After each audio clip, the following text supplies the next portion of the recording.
There was a time when her laughter could disarm me.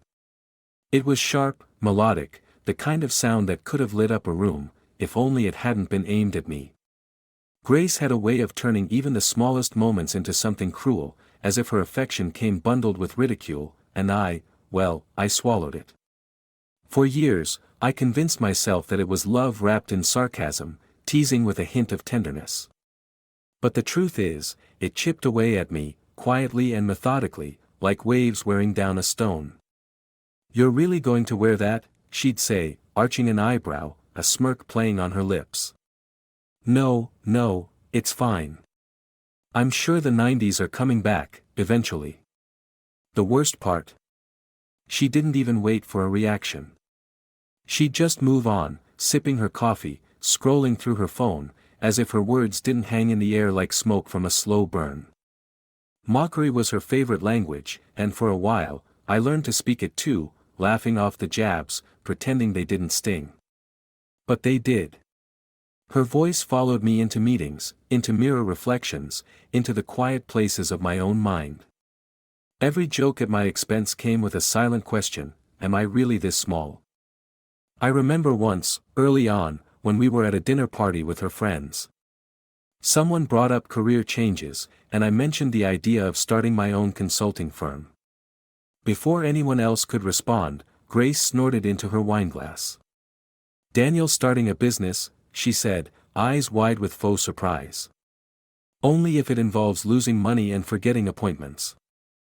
Laughter erupted around the table, more from social reflex than humor. I laughed too, my default defense. But inside, I was unraveling. That wasn't just a joke. That was her putting a leash on my ambition, right there in front of people who barely knew me. And worse, she knew it. Over time, her mockery evolved. It didn't need crowds anymore. It crept into the mundane, the way I washed the dishes, the music I liked, the way I stretched in the mornings. Every little habit was fair game, every vulnerable part of me slowly turned into a punchline. "You're so sensitive, Daniel," she'd say when I flinched at her remarks. "Can't you take a joke?" That phrase, that cruel little phrase, became her shield. And I let her hide behind it for years. I don't know when exactly I stopped laughing. Maybe it was the day I realized that none of her jokes made me smile anymore. Or maybe it was when I caught myself apologizing for things I hadn't even done. I remember sitting at the kitchen table one night, staring at a cold cup of coffee, her latest insult still echoing in my ears, and I thought, this isn't love. This is corrosion. I didn't say anything that night. I just sat there in silence. But something shifted inside me, subtle, but irreversible. A seed of clarity, buried under years of emotional noise, finally began to sprout. And for the first time, I heard her laughter not as a sound of joy, but as a warning bell. There wasn't a single dramatic explosion that marked the change in me. No shouting match, no slammed doors. It wasn't cinematic, it was quiet. Subtle. Like the moment you first realize a bruise has begun to fade, not because the pain's gone, but because you've finally stopped pressing on it. That's what it felt like with Grace. One evening, I simply stopped flinching. It happened on a Tuesday, a detail I remember because Tuesdays were her favorite day to criticize dinner. I'd made roasted chicken with thyme, nothing fancy but something comforting. She took one bite, set her fork down, and tilted her head the way she always did when preparing to deliver a snide remark. "Did the chicken insult you or something?" she said, smirking. "Because you cooked it like you're seeking revenge." Normally, I would have smiled nervously, maybe offered to make her something else. But that night, I looked at her, really looked, and something shifted in the way I saw her. I didn't see the woman I had fallen for a decade ago. I saw someone who got more satisfaction out of diminishing me than lifting me up. I saw someone who fed off the power imbalance she'd created, all under the veil of humor. I didn't respond. I just ate my dinner in silence. And for the first time, I didn't feel the sting of her words. I felt clarity. Her voice, once a hammer against my self-worth, now sounded hollow, like echoes in an empty hallway. Something had broken, not between us, but inside me, and in a strange way, it felt like healing. After dinner, I stood at the sink, washing the dishes, when it really sank in. I had spent years trying to be the version of myself that she wouldn't mock. I changed how I dressed, how I spoke, how I dreamed, just to avoid her casual cruelty. And in doing so, I had become a watered-down version of who I used to be. The man she met was gone. In his place stood a man who tiptoed around his own home, constantly seeking approval that never came. That night, I stayed up late. Not because of insomnia or anxiety, but because for the first time in years, my mind was working for me, not against me. I thought about the things I used to love: hiking in the early mornings, jazz records on Sunday afternoons, the half-finished novel I'd tucked away in the back of my closet. All of them had faded into the background of our life together, overshadowed by her criticism and my attempts to avoid it. I sat in the living room, lights dimmed, listening to a Miles Davis record I hadn't played in ages. And as the trumpet filled the silence of the house, I felt something stir inside me, a sense of self I thought I had lost. I realized I had been living as though Grace's version of me was the truth. But it wasn't. It never was. The next few days were different. She noticed, of course.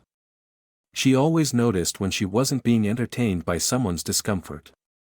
She tried her usual lines, the sharp jabs hidden in sarcasm, but I didn't respond the way I used to. I didn't react with wounded silence or forced laughter. I simply didn't give her what she wanted. "You've been weird lately," she said one evening, looking up from her tablet. "Did someone put a spine in your coffee?" I didn't answer. I just smiled, genuinely this time, because I realized how powerless her words had become. That smile wasn't for her. It was for me. And the truth? She hated it. When a person builds their identity around belittling others, they become dependent on the reaction. If you remove the reaction, you take away their power. And I had finally done that. I began reclaiming pieces of myself, quietly and deliberately. I started waking up early again and going for long walks before work. I pulled my old notebook from the closet and began writing again, one page at a time. I stopped shrinking myself to fit into the cramped emotional space she allowed me, and instead, started expanding in directions she couldn't control. She responded the only way she knew how, by mocking the changes. But it didn't matter anymore. Every joke she made felt like a feather thrown at a brick wall. The sting was gone. I wasn't waiting for her to understand me anymore. I wasn't trying to fix something she had no intention of repairing. I was building a new version of myself, one brick at a time, and this time, I wasn't building it for her approval. The turning point wasn't loud, but it was final. I didn't know what my next move would be just yet. But I knew what it wouldn't be: staying. There's a moment in every broken relationship where silence becomes louder than shouting, where stillness speaks more truth than 1,000 arguments. For me, that moment came one unremarkable morning, with the smell of burnt toast lingering in the air and Grace's voice droning in the background about how I never bought the right brand of peanut butter. It wasn't her worst remark, not by far. But it was the first time I realized that nothing I did, or didn't do, would ever be enough for her. Not in her eyes. And more importantly, not for me anymore. I had once believed that if I just tried harder, worked longer hours, made more money, stayed calmer, cooked better, learned to read her moods with precision, maybe then she'd finally see me as someone worthy of kindness. But in that moment, standing in the kitchen with the scent of burnt bread curling around us, I understood something I had ignored for too long: no amount of bending would make her stop breaking me. That afternoon, while she was out at one of her networking brunches that she never invited me to, I walked into our bedroom and looked around. The bed was made to her standards: tight corners, 3 decorative pillows, one of which I wasn't allowed to sleep on. Her side table was cluttered with expensive serums and skincare jars, tiny rituals she performed each night as though they might scrub the bitterness from her soul. My side, by contrast, was sparse. Just a lamp, a worn paperback, and a glass coaster I never used. I stared at the space we'd shared for nearly 10 years and saw it clearly for the first time, not as a haven, but as a holding cell. A place where I slept next to someone who made me feel lonelier than when I was alone. The realization didn't crush me. It calmed me. Because I knew what had to come next. I didn't pack that day. I wasn't running away, and I didn't want to leave in a flurry of angry decisions. I wanted to do this deliberately, on my terms, with clarity. So I made a plan. I began setting money aside, quietly, in a separate account. I started researching apartments, therapists, divorce attorneys. I moved through my days like a ghost with a secret. I was leaving her, but she didn't know it yet. Over the next few weeks, I stopped participating in our cycles. When she mocked me, I didn't flinch. When she belittled my thoughts, I no longer tried to defend them. Her cruelty became background noise, like a faucet dripping in the next room, annoying, but no longer capable of drowning me. She noticed the change, of course. Her jabs became sharper, more desperate, like a child poking at a toy that no longer responds. "You think you're some kind of Zen master now," she sneered one evening after I came back from a walk. "You've been acting weird. Are you having a midlife crisis? Should I expect a motorcycle in the driveway next?" I smiled faintly and said nothing. There was power in not giving her the reaction she wanted. That silence, once forced and full of swallowed hurt, now belonged to me. The moment I chose to leave wasn't planned, but it was perfect in its simplicity. We were sitting on the couch, watching a movie she had chosen, something she insisted was smart humor, though every joke was another dig at people like me. Midway through, she paused the film and turned to me. "You've been incredibly dull lately," she said. "Honestly, if this is how you're going to be in your 40s, I'm not sure how I'll survive you in your 50s. You used to at least try to be interesting." I looked at her, truly looked, and saw not the woman I had once fallen for, but the embodiment of every reason I was finally ready to go. Her words didn't hurt anymore. They sounded tired. Recycled. The venom had lost its sting. I stood up slowly. "You won't have to worry about surviving me in my 50s, I said calmly. "You won't be there." She blinked at me, confused for a moment, then narrowed her eyes. "What's that supposed to mean?" "It means I'm leaving, Grace," I said, steady and certain. "Not in a week, not in a month.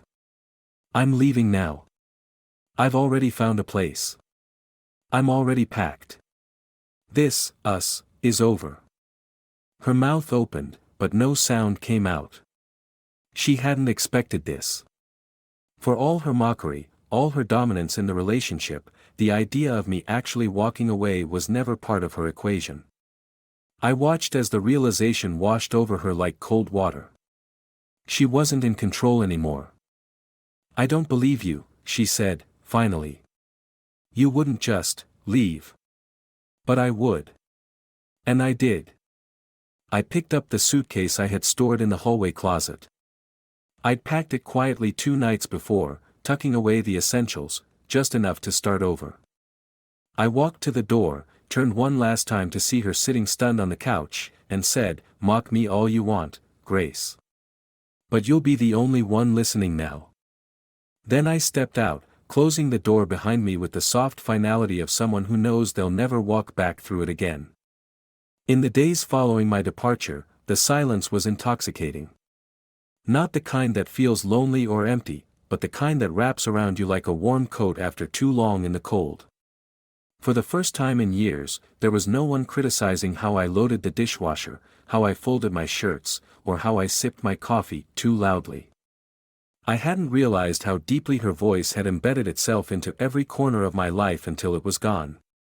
I moved into a modest apartment just outside the city, nothing glamorous, just a clean space with creaky floors, chipped paint in the hallway, and a window that overlooked a tree-lined street. It was small, but it was mine.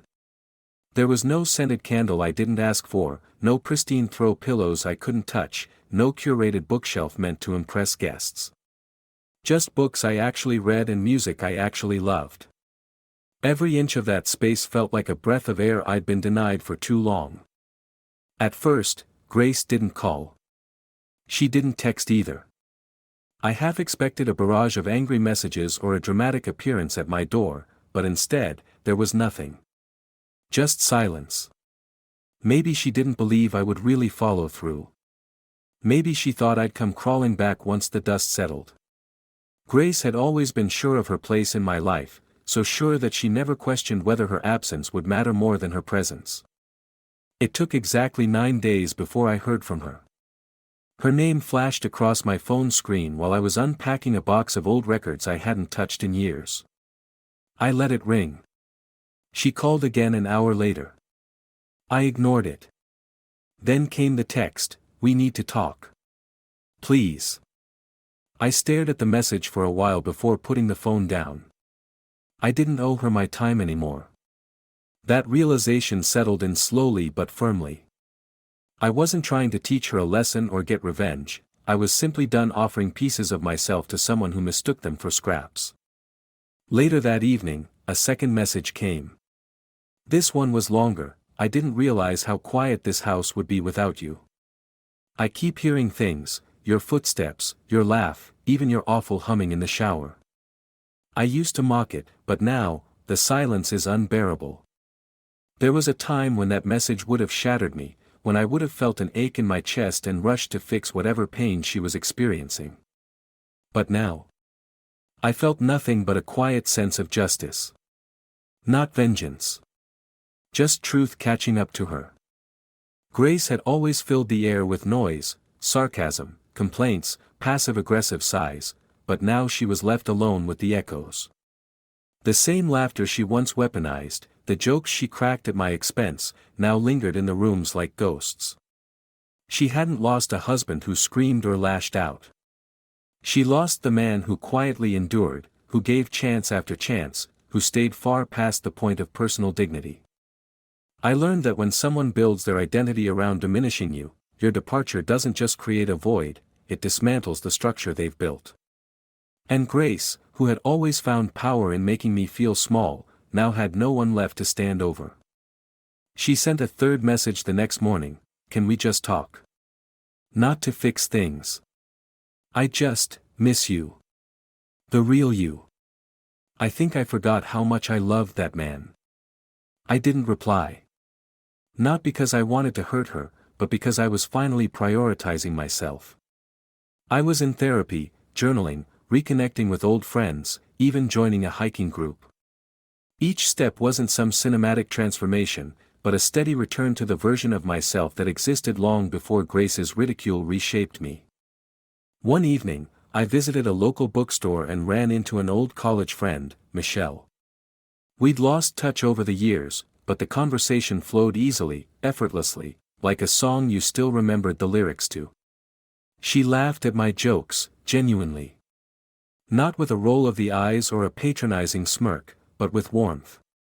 And in that moment, I realized just how starved I'd been for simple kindness. Back at my apartment that night, I read through Grace's last message once more. Then I deleted it. She wasn't the villain in a dramatic tragedy, nor was I the hero rising from ashes. We were just two people who had long since stopped seeing each other clearly. The difference was, I'd finally found the courage to walk away. And she, perhaps for the first time, was left to sit in the silence of her own making. In the end, Grace didn't lose me because I stopped loving her. She lost me because she treated my love like it was disposable. And now, all she had left were memories, ones she had drowned out for years with mockery and indifference. But me? I had peace. And that was more than enough. Freedom didn't come all at once. It wasn't some dramatic sunrise moment where everything suddenly felt lighter. Instead, it came quietly, through the absence of tension, the softness of solitude, the rediscovery of simple pleasures that had once been buried under a mountain of emotional exhaustion. In the early days after I left, I didn't celebrate. I adjusted. I learned to sit with myself without questioning every thought. There was no longer a second voice hovering nearby, waiting to twist my words into something foolish or mock my decisions before I'd even made them. That absence, at first unfamiliar, gradually began to feel like a gift. I spent more time outdoors, walking in the nearby park, sitting by the lake, watching the light shift across the water. These were small things, but they were mine. I didn't need to explain why I liked them. I didn't need to justify how I spent my afternoons or defend my quietness.